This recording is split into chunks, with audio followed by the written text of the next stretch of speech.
שהמדינה הולכת ליפול? אין מדינה! אין ממשלה! אין כלום! אין מערכת מתפקדת. בוא תדבר עם מישהו ממשרד המסחר והתעשייה. בוא תדבר עם מישהו ממשרד החקלאות, כל האומללים האלה על הגבול.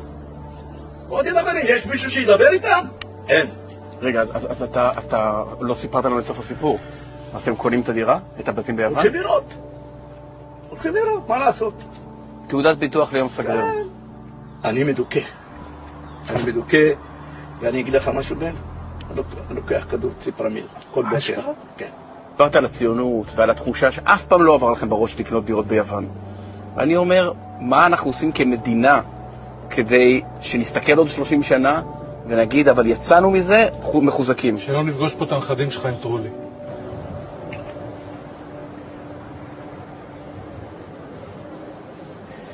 זה חלום. מה שאתה אומר זה חלום. והלוואי בו יתגשם.